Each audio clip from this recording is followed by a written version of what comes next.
অষ্টম শ্রেণীর শিক্ষার্থীদের রেজিস্ট্রেশন কার্ড বিতরণ প্রসঙ্গে নোটিশ প্রকাশ করেছে শিক্ষা বোর্ড। রেজিস্ট্রেশন কার্ড বিতরণ কবে শুরু হবে, কত তারিখ পর্যন্ত রেজিস্ট্রেশন কার্ড বিতরণ করা হবে, রেজিস্ট্রেশন কার্ডে কি কি ভুল থাকতে পারে, ভুল থাকলে করণীয় কী, এ বিষয়ে বিস্তারিত আলোচনা করব আমাদের আজকের ভিডিওতে। যারা এখনও আমাদের চ্যানেলটিকে সাবস্ক্রাইব করনি তারা এখনই সাবস্ক্রাইব করে রাখো, তাহলে শিক্ষা সম্পর্কিত সকল তথ্য এবং পরামর্শ সবার আগে পেয়ে যাবে। বিজ্ঞপ্তিতে বলা হয়েছে 2024 সনের অষ্টম শ্রেণীর শিক্ষার্থীদের রেজিস্ট্রেশন কার্ড বিতরণ প্রসঙ্গে উপযুক্ত বিষয়ের প্রেক্ষিতে জানানো যাচ্ছে যে মাধ্যমিক ও উচ্চ মাধ্যমিক শিক্ষা বোর্ড ঢাকা এর অনুমোদিত সকল শিক্ষা প্রতিষ্ঠানে 2024 সালে অষ্টম শ্রেণীতে অধ্যয়নরত শিক্ষার্থীদের রেজিস্ট্রেশন কার্ড আগামী 4/11/2025 ইং তারিখ থেকে 12/11/2025 তারিখ পর্যন্ত বিতরণ করা হবে। উক্ত রেজিস্ট্রেশন কার্ড বিদ্যালয় শাখা থেকে গ্রহণ করার জন্য অনুরোধ করা হলো। সো তোমরা যারা 2024 সালে অষ্টম শ্রেণীতে অধ্যয়ন করেছো, বর্তমানে নবম শ্রেণীতে পড়াশোনা করতেছো, তোমাদের রেজিস্ট্রেশন কার্ড স্কুলে চলে এসেছে।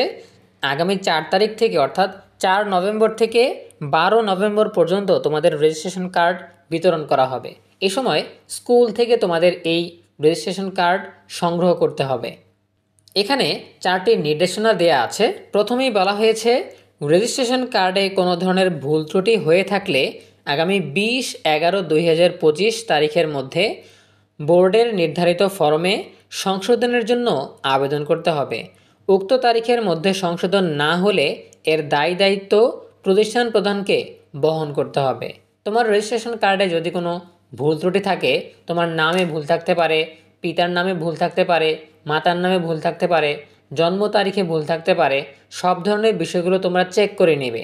যদি কোনো ভুল থেকে থাকে তাহলে 20 নভেম্বরের মধ্যে অবশ্যই শিক্ষা প্রতিষ্ঠান প্রধানের সঙ্গে যোগাযোগ করবে বা প্রধান শিক্ষকের সাথে যোগাযোগ করবে। তিনি বোর্ডের কাছে যোগাযোগ করে এটা সংশোধন করে দিবেন। দ্বিতীয়ত বলা হয়েছে শিক্ষা প্রতিষ্ঠানের প্রথম স্বীকৃত বা সর্বশেষ স্বীকৃত নবায়নের পত্র এবং কমিটি অনুমোদনপত্র আবেদনের সাথে দাখিল করতে হবে। তৃতীয়ত বলা হয়েছে উল্লেখিত তারিখের মধ্যে রেজিস্ট্রেশন কার্ড সংগ্রহ বা গ্রহণ না করলে শিক্ষা প্রতিষ্ঠানের বিরুদ্ধে বিধি মোতাবেক ব্যবস্থা নেওয়া হবে। চতুর্থত বলা হয়েছে যে সকল সরকারি শিক্ষা প্রতিষ্ঠানে স্বীকৃত নবায়ন নেই সেই সকল প্রতিষ্ঠানের স্বীকৃতি নবায়ন করতে হবে। প্রিয় শিক্ষার্থীরা, এই ছিল তোমাদের রেজিস্ট্রেশন কার্ড বিতরণ প্রসঙ্গে সকল তথ্য।